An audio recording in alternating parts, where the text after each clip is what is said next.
சாதனை படைச்சிருக்கு. இந்தியாவிலிருந்து ஏற்றுமதி செய்யப்படும் ஒட்டுமொத்த எலக்ட்ரானிக் ஏற்றுமதி அளவில் தமிழ்நாடு மட்டுமே 41.23 விழுக்காடு பங்கு வகிக்குது. அதாவது கிட்டத்தட்ட பாதி அளவு.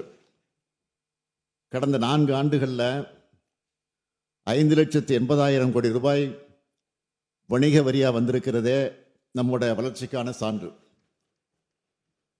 அகில இந்திய அளவில் 50 விழுக்காடு அரசு மேல்நிலைப் பள்ளிகளில் தான் அறிவியல் ஆய்வக வசதிகள் இருக்கு. ஆனால் நம்ம தமிழ்நாட்டில் 98.3 விழுக்காட்டு பள்ளிகளில் இந்த வசதி இருக்கு. கல்வித்துறையை பொறுத்த வரைக்கும் கடந்த 4 ஆண்டுகள் நம்ம அரசு செஞ்சிருக்கக்கூடிய திட்டங்கள் காரணமாக நம்ம நடுநிலைப் பள்ளிகளில் இடைநிற்றலே இல்லை. இந்திய அளவு 28.4 விழுக்காடாக இருக்கிற உயர்கல்வி சேர்க்கை விகிதம் தமிழ்நாட்டில் 47 விழுக்காடாக உயர்ந்திருக்கு. அதிகமாக பிஹெச்டி பண்ணுற மாணவர்கள் தமிழ்நாட்டில் தான் அதிகம்.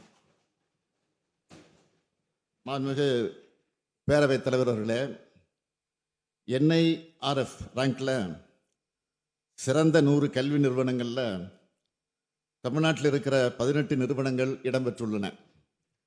மிக சிறந்த 100 பல்கலைக்கழகங்களில் 22 பல்கலைக்கழகங்கள் தமிழ்நாட்டில் இருக்கு. நிதி ஆயோக் வெளியிட்ட நிலையான வளர்ச்சி இலக்குகளுக்கான குறியீட்டில் தமிழ்நாடு 2வது இடத்தில் இருக்கு. தமிழ்நாட்டோட சமூக பொருளாதார வளர்ச்சியை ஒன்றிய அரசின் பொருளாதார ஆலோசனை குழு அறிக்கை தாக்கல் செஞ்சிருக்கு. இந்த சமூக முன்னேற்ற குறியீட்டில் பெரிய மாநிலங்களோடு ஒப்பிடும்போது தமிழ்நாடு 63.33 புள்ளிகள் பெற்று தேசிய அளவில் முதலிடத்தில் இருக்கிறோம். இந்தியா முழுக்க 11.2 விழுக்காடு மக்கள் வறுமை கோட்டு கீழே வாழுகிற நிலையில் தமிழ்நாட்டில் வறுமை கோட்டு கீழே இருக்கிறவங்க 1.43 விழுக்காடு தான். அவங்களுடைய வாழ்க்கை தரத்தை முன்னேற்றதான் தாய் மாணவர் திட்டத்தின் மூலம் நம்ம திராவிட மாடல் அரசு உழைச்சிக்கிட்டு இருக்கு. எளிய மக்களையும் மருத்துவ சேவைகள் சென்று சேரணும்னு உருவாக்கி 2,25,00,000 மக்கள் பயனடைஞ்சிருக்க மக்களை தேடி மருத்துவ திட்டம் ஐநா அமைப்போட விருதை பெற்றிருக்கு. நேற்று கூட ஒரு செய்தி வந்துச்சு. உலக சுகாதார நிறுவனத்தின் வழிமுறைகளின்படி தொற்றா நோய்களின் கட்டுப்பாடு குறித்து ICMR நிறுவனம் நடத்தின சர்வேல மக்களை தேடி மருத்துவ திட்டத்தால் உயர் ரத்த அழுத்தம் மற்றும் நீரிழிவு நோய் பெருமளவு கட்டுப்படுத்தப்பட்டு இருக்கிறது என்று தெரிய வந்திருக்கு. இந்தியாவிலேயே தமிழ்நாட்டில் தான் அதிகமான அரசு மருத்துவர்கள் இருக்காங்க. அதிகமான MBBS சீட் இருக்கிற இடமும் தமிழ்நாடு தான்.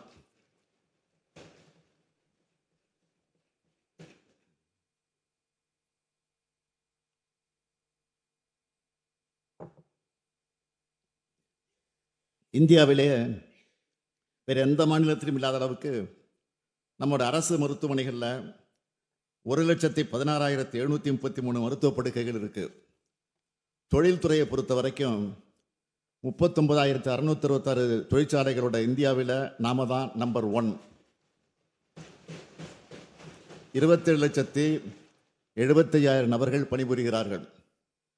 முதலீடுகள் மட்டும் 5.35 லட்சம் கோடி ரூபாயோட இந்திய அளவு 2வது இடம்.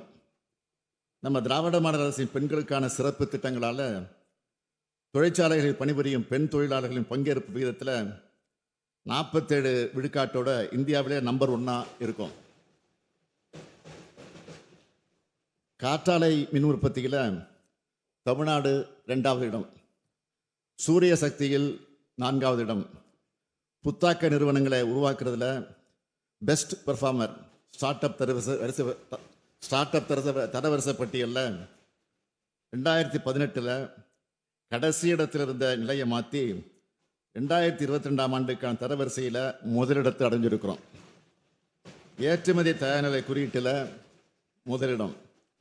தோல் பொருட்கள் மற்றும் ஜவுளி பொருட்கள் ஏற்றுமதியில் முதன்மை மாநிலம். எண்ணெய் வித்துகள் நிலக்கடலை, கரும்பு உற்பத்தி திறனில் முதலிடம், மக்காச்சோளம் உற்பத்தி திறனில் இரண்டாவது இடம், நெல் உற்பத்தி திறனில் மூன்றாவது இடம். ஊட்டச்சத்தை உறுதி செய் திட்டத்தின் மூலமாக எடை குறைவான குழந்தைகள் பிறக்கிறத குறைச்சிருக்கிறோம். எடை குறைவாக பிறந்த குழந்தைகளை காப்பாற்றி இருக்கிறோம். இந்திய நீதி அறிக்கையின்படி தமிழ்நாட்டில் தான் காவல்துறையில் பெண் அதிகாரிகளுடைய எண்ணிக்கை அதிகம்.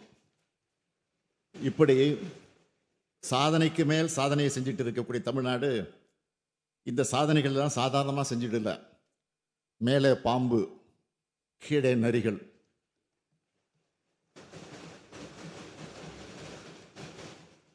மேலே பாம்பு, கீழே நரிகள். குதித்தால் அகழி, ஓடினால் தடுப்புச் சுவர்கள். இதுக்கெல்லாம் இடையில மாட்டிக்கிட்ட மனிதனை போல ஒரு பக்கம் ஒன்றிய அரசு, மறுபக்கம் ஆளுநர், இன்னொரு பக்கம் நிதி நெருக்கடின்னு தடைகளை கடந்து செய்யப்பட்ட சாதனை இது.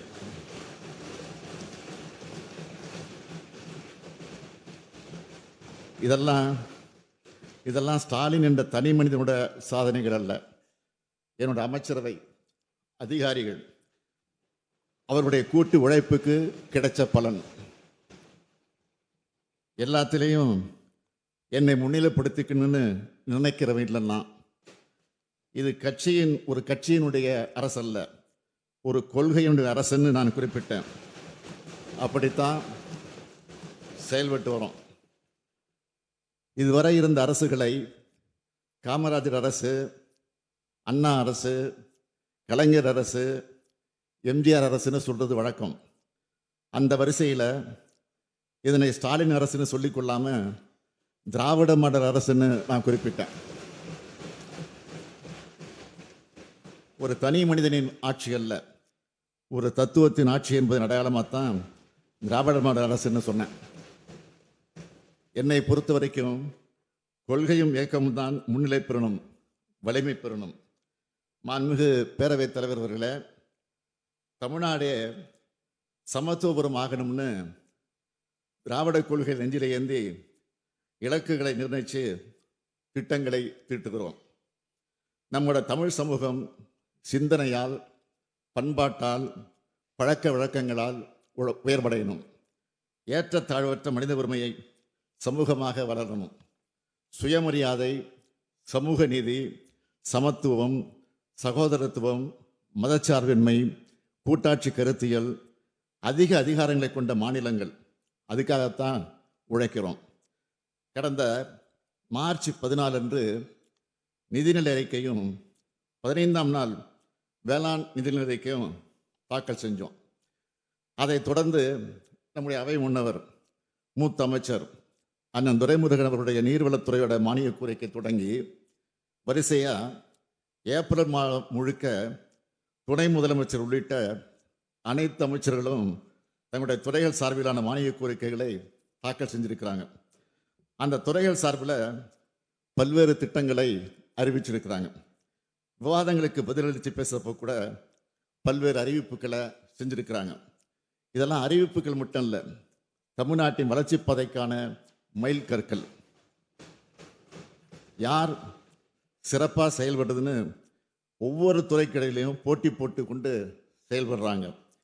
ஒவ்வொரு துறையும் வெல்லும் துறையாக செயல்பட்டு வர்றதை இந்த மாமன்ற உறுப்பினர்கள் நன்கு அறிவார்கள்.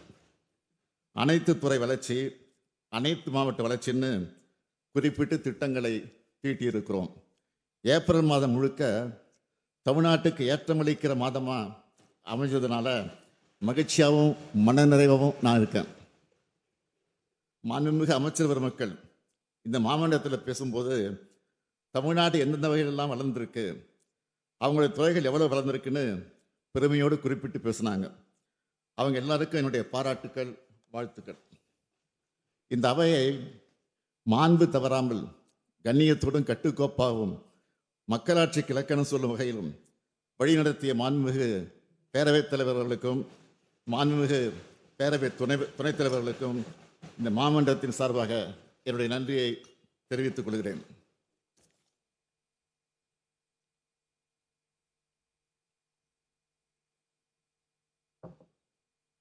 மாண்புமிகு பேரவைத் தலைவர்களே, அமைச்சர்களுக்கு நான் சொல்லிக்கொள்வது, உங்கள் துறையை வளர்த்தெடுத்ததுக்கு உங்களுடைய திறமை காரணமாக இருந்தாலும் இன்னொரு முக்கிய காரணம் இருக்கு.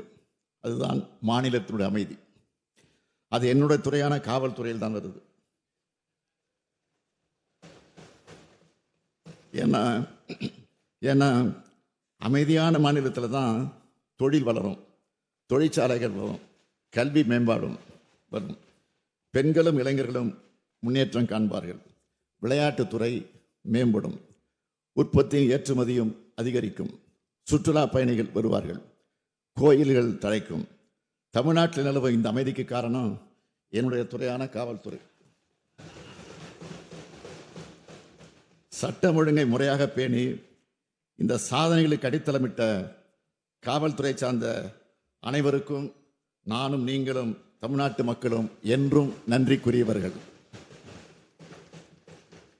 சட்டம் ஒழுங்கு சீராகவும் தமிழ்நாடு அமைதிமிகு மாநிலமாக இருக்கிறதுனால தான் பெரிய அளவிலான சாதி சண்டைகளோ மத கலவரங்களோ பெரிய கலவரங்களோ வன்முறைகளோ இல்லை. கலவரங்களை தூண்டலாம்னு சிலர் நினைச்சாலும் தமிழ்நாட்டு மக்களை அதை முறியடிச்சிடுறாங்க. இதெல்லாம் நடந்தால் தான் சட்டம் ஒழுங்கு சரியில்லைன்னு புழுதி வாரி தூற்ற முடியும். மொத்தத்தில் சட்டம் ஒழுங்கில் கல் விழாதான்னு துடிக்கிறவங்க ஆசையில் மண் தான் விழுந்திருக்கு. நான் இன்னும் சொல்கிறேன், குற்ற சம்பவம் நடந்தால் உடனடியாக நடவடிக்கை எடுக்கப்பட்டு குற்றவாளிகள் கைது செய்யப்படுறாங்க. ஏதாவது ஒரு சில இடத்துல கவனக்குறைவா சில தவறுகள் நடந்ததாக கூட அதை சுட்டி காட்டப்பட்டால் உடனடியாக அதை திருத்திக்க நாங்கள் தயாராக இருக்கிறோம். நான் பிடிச்ச முயலுக்கு 3 கால்னு பிடிவாதமாக இருக்கிறவன் இல்லைன்னா, மக்களாட்சியில் எல்லோருடைய கருத்துக்களையும் கவனித்து ஆராய்ந்து சரியானவற்றை சரியான நேரத்தில் செய்யணும்னு நினைக்கிறவன்னா, உள்நோக்கத்தோட அரசியல் ஆதாயத்துக்காக தமிழ்நாட்டோட சட்டம் ஒழுங்கு சரியில்லைன்னு பேசுகிறவங்களுக்கு சொல்லிக்கிறேன், இது மணிப்பூர் அல்ல, இது காஷ்மீர் அல்ல, உத்தரப்பிரதேச கும்பமேளா மரணங்கள் இங்கே நடக்கலை, இது தமிழ்நாடு. அதை மறந்துடாதீங்க. சந்தேகப்படும்படியான நபர்களோட நடமாட்டம் செயல்பாடுகள் ஏதாவது தெரிஞ்சால் உடனடியாக காவல்துறைக்கு தெரியப்படுத்துங்க. அது மட்டும் இல்லை, ஓய்வில்லாமல் விழிப்புணர்வோடும் கண்காணிப்படவும் களத்தில் இருக்கிற காவல்துறையினர்கிட்ட கனிவாக நடந்துக்குங்க. அதே போல் காவல்துறையினரும் பொதுமக்கள்கிட்ட கனிவாக நடந்துக்கணும். காவல்துறைக்கிட்ட அதிகாரம் இருக்கிறது, சட்ட ஒழுங்கை நிலைநாட்டவும் குற்றங்களை தடுக்கவும் தான் என்பதை அத்துமீறல் சில காவலர்கள் உணரணும். அத்துமீறக்கூடிய அந்த காவலர்கள் சில உணரணும். காவல் உயர் அதிகாரிகள் இதை உறுதி செய்யணும். காவலர்கள் தன்னுடைய பணிச்சுமையும் தனிப்பட்ட வெறுப்புகளையும் பொதுமக்கள்கிட்ட காட்டிடக்கூடாது. காவல்துறையும் பொதுமக்கள் நண்பர்கள் என்பதை இரு தரப்பும் உணர்ந்து செயல்படணும்னு கேட்டுக்கிறேன். செயல்படுவீங்கன்னு நம்புகிறேன். பொதுமக்களுக்கும் காவல்துறையினருக்கு இடையில் உள்ள இந்த நல்லுறவை மேலும் வலுப்படுத்திட என் நெஞ்சில் நீண்ட நாட்களாக இருந்து வரும் உணர்வை செயல்வடிவம் கொடுக்க நான் விரும்புகிறேன். சட்டம் ஒழுங்கை காப்பாற்றி இரவு பகலும் கண்துஞ்சாது காவல் பணியில் ஈடுபட்டு பொது அமைதியை பாதுகாக்கக்கூடிய காவலருக்கென தனி நாளை கொண்டாடுவதற்காக காவலரின் சேவைகளை போற்றி பாராட்டிட முதலாக 1859 மெட்ராஸ் மாவட்ட காவல் சட்டத்தை நிறைவேற்றி நவீன மற்றும் அமைப்பு ரீதியான காவலத்தை தோற்றுவிக்கப்பட்ட செப்டம்பர் 6ஆம் நாள். இனி ஆண்டுதோறும் காவலர் நாள் அது செப்டம்பர் 6ஆம் நாள் கொண்டாடப்படும்.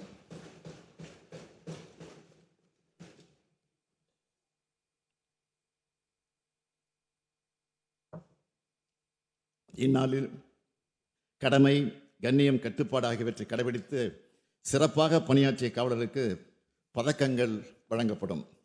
ஒவ்வொரு மாவட்ட காவல்துறையின் சிறப்புகளை சொல்லக்கூடிய வகையில் அனைத்து மாவட்டங்களிலும் காவல்துறை சார்பில் கண்காட்சிகள் நடத்துதல், குருதிக்குடை முகாம்கள் நடத்துதல் உள்ளிட்ட பல்வேறு நிகழ்வுகள் அன்று நடைபெறும் என்பதை நான் தெரிவித்துக் கொள்கிறேன்.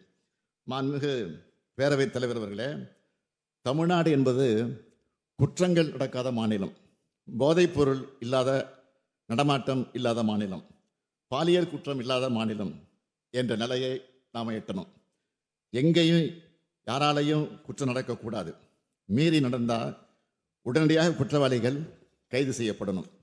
சட்டத்தின் முன்னாடி நிறுத்தப்பட்டு உடனடியாக தண்டனை பெற்று தரப்படணும். இந்த உறுதிமொழியை நான் மட்டும் எடுத்தால் போதாது, காவல்துறையோட உயரதிகாரி எடுத்தால் மட்டும் போதாது, ஒவ்வொரு காவலரும் எடுக்கணும். என்னுடைய காவல் எல்லைக்கு உட்பட்ட பகுதியில் எந்த வகைப்பட்ட குற்றம் நடக்க விடமாட்டேன்னு ஒவ்வொரு காவலரும் முடிவெடுத்துட்டா குற்றங்கள் பூஜ்ஜியத்திற்கு வந்துடும். மனித வளர்ச்சியோட எல்லா குறியீடுகளையும் முன்னணி மாநிலமாக இருக்கிற தமிழ்நாடு குற்ற சம்பவங்களில் பூஜ்ஜியமாக இருந்தால் தான் நமக்கு பெருமை. எனவே இதில் பூஜ்ஜியம் வாங்க ஒவ்வொரு காவலரும் 100 விழுக்காடு அர்ப்பணிப்போட பணியாற்றணும். மாண்புமிகு பேரவைத் தலைவர்களே, நேற்று மாண்புமிகு 11 உறுப்பினர்கள், இந்த அவையில் மாண்புமிகு 11 உறுப்பினர்கள் 5 மணி நேரம் 25 நிமிடம் மானியத்தை பற்றி விவாதித்திருக்கிறார்கள். அதில் பலருக்கு அப்பப்போ நான் பதில் அளிச்சிருக்கிறேன். விடுபட்ட சில பதில்களை சொல்ல வேண்டுமென்றால், மாண்புமிகு உறுப்பினர் திரு OS மணியன் அவர்கள் நாகை மாவட்டம் திருமருகல் தீயணைப்பு நிலையத்திற்கு சொந்த கட்டிடம் கேட்டிருந்தார். அது நிச்சயம் கட்டித்தரப்படும் என்று தெரிவித்துக் கொள்கிறேன். அதேபோல் மாண்புமிகு உறுப்பினர் வேல்முருகன் அவர்கள் காவலர்களுக்கு வருடாந்திர மருத்துவ சோதனைக்கு அங்கீகரிக்கப்பட்ட மருத்துவமனைகளில் அனுமதி அளிக்க வேண்டும் என்று கோரிக்கை விடுத்தார். இந்த கோரிக்கை நிச்சயம் பரிசீலிக்கப்பட்டு அனைத்து அங்கீகரிக்கப்பட்ட மருத்துவமனைகளிலும் காவலர்கள் ஆண்டுதோறும் மருத்துவ பரிசோதனை செய்து கொள்ள உறுதி செய்யப்படும்.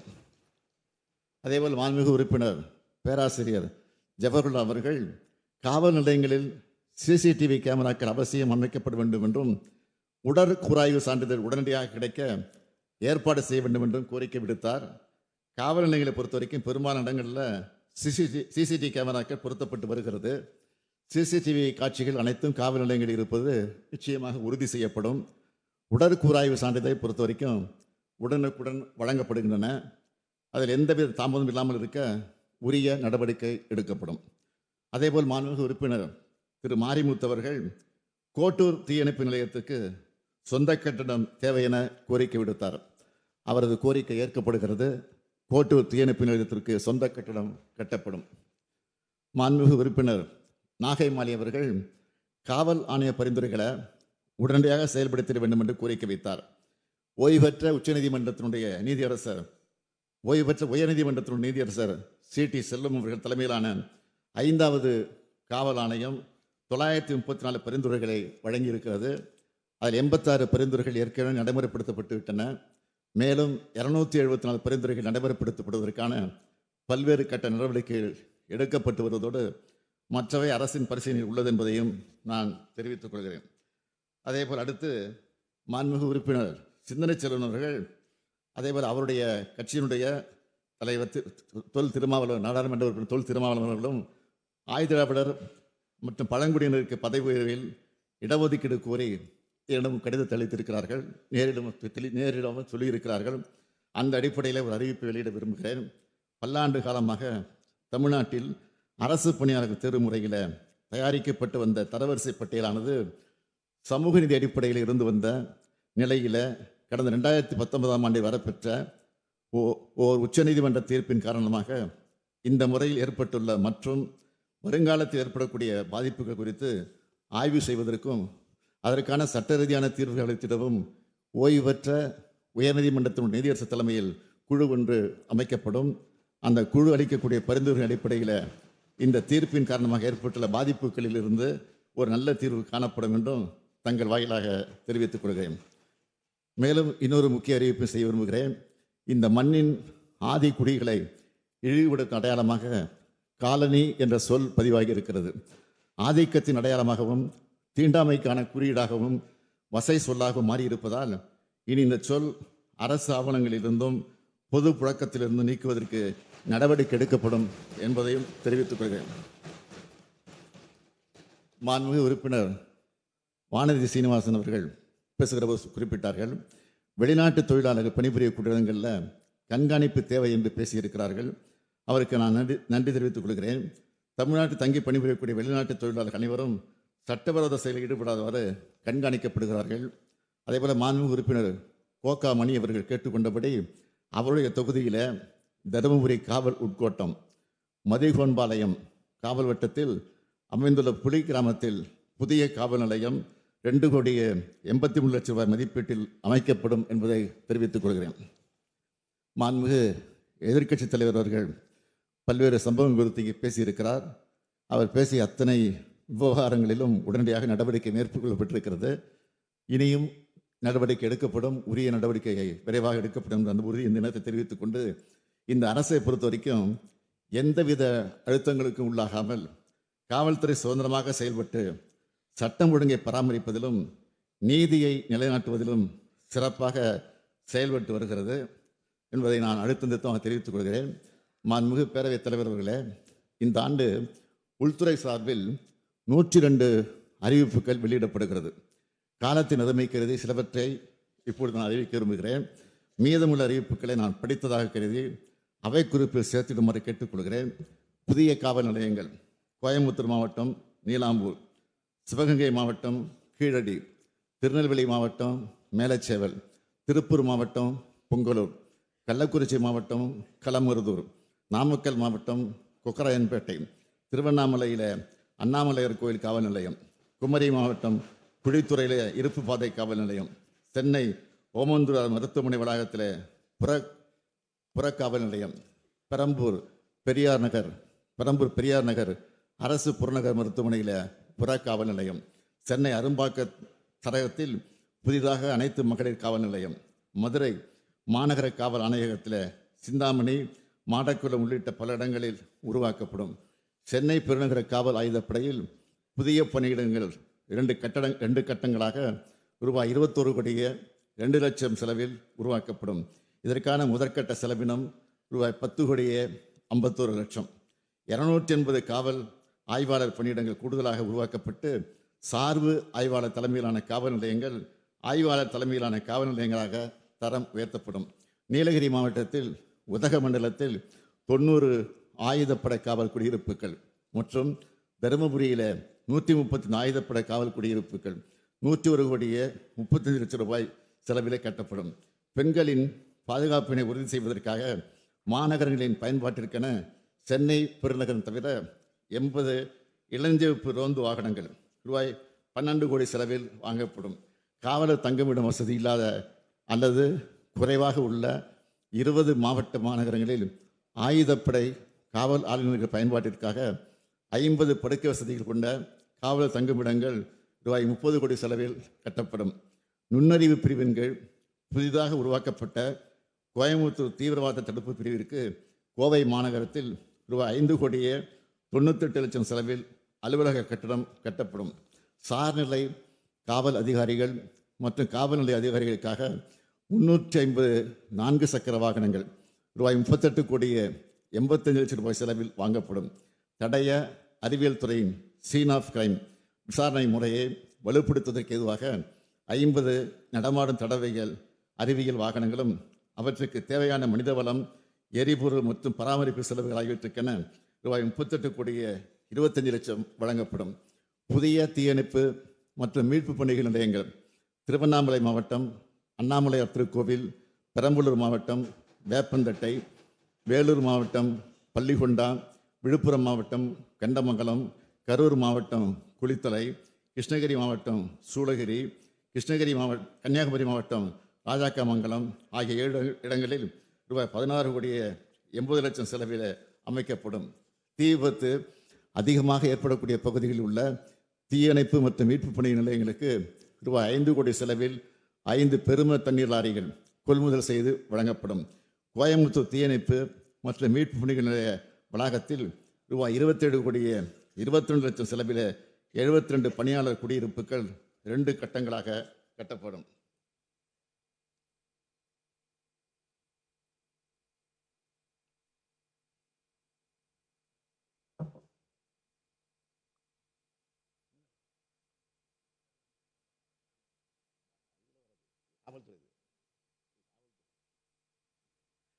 தீயணைப்பு மற்றும் மீட்பு பணிகள் துறையில் திருச்சியை தலையிடமாக கொண்ட மத்திய மண்டலத்தை 2ஆக பிரித்து விழுப்புரத்தை தலைமையிடமாக கொண்டு ஒரு புதிய மண்டலம் உருவாக்கப்படும்.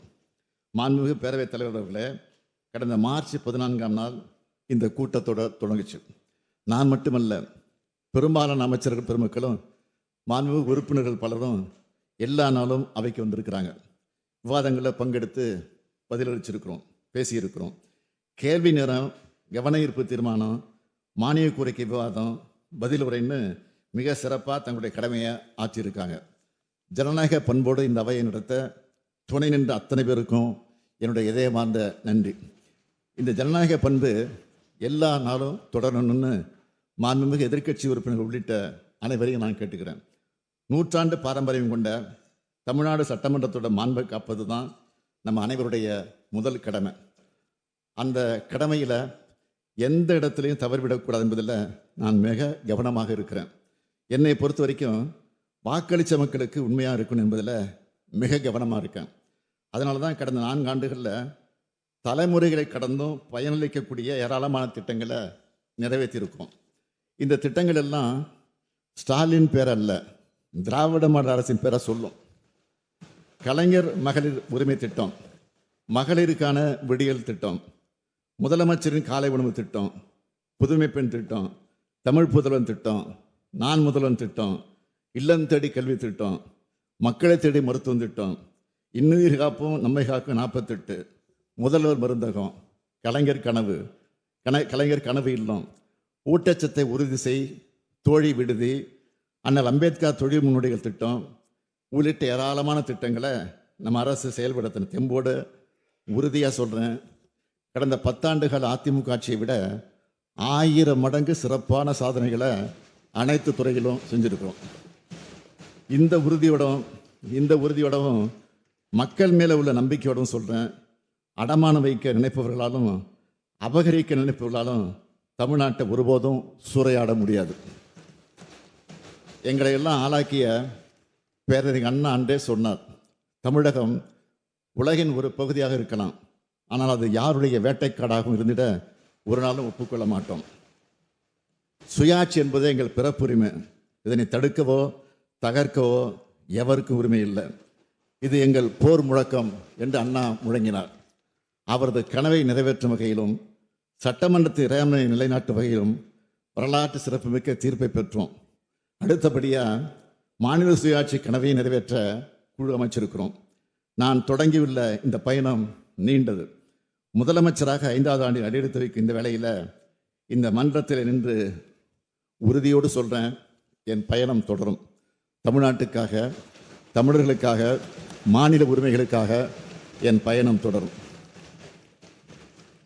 இதுவரை பார்த்தது திராவிட மாடல் அரசின் பார்ட் 1 தான்.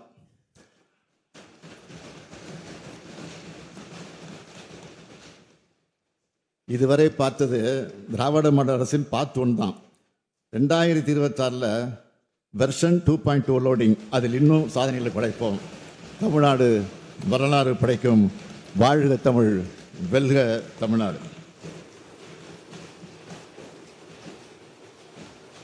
மாண்புமிகு பேரவைத் தலைவர்களே, மாண்புமிகு உறுப்பினர்களால் வழங்கப்பட்டிருக்கக்கூடிய கோரிக்கை எண் 22 காவல் பற்றிய மானிய கோரிக்கையின் மீதான வெட்டு தீர்மானங்களையும், கோரிக்கை எண் 23 தீயணைப்பு மற்றும் மீட்பு பணிகள் குறித்த வெட்டு தீர்மானங்களையும் நான் படித்து பார்த்தேன். அவை விதிகளுக்கு உட்பட்டு இருக்கும் பட்சத்தில் நிச்சயமாக உறுதியாக நிதி நிலைமைக்கேற்ப படிப்படியாக அரசு அதை நிறைவேற்ற உறுதியளிக்கிறேன். எனவே மாண்புமிகு உறுப்பினர் அனைவரும் என்னுடைய விளக்கத்தை ஏற்று வெட்டு தீர்மானங்களை பெற்றுக்கொண்டு இந்த மானிய கோரிக்கை நிறைவேற்றி தருமாறு கேட்டுக்கொள்கிறேன். மாண்புமிகு பேரவைத் தலைவர்களே, இத்துறை சிறப்பாக செயல்பட எனக்கு உறுதுணையாக இருக்கக்கூடிய உள்துறை செயலாளர் திரு தீரஜ்குமார் IAS அவர்களுக்கும், தமிழ்நாடு காவல்துறை தலைமை இயக்குனர் திரு சங்கர்ஜிவால் IPS அவர்களுக்கும், சென்னை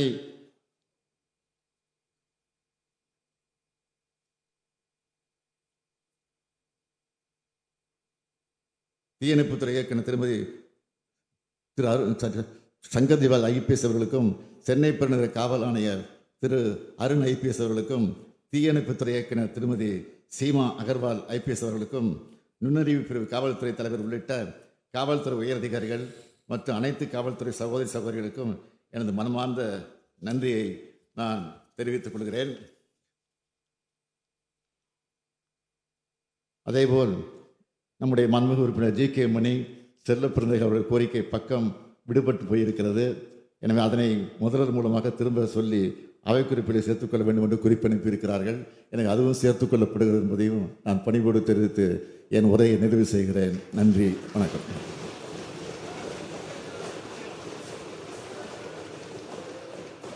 விவாதம் முடிவுற்றது.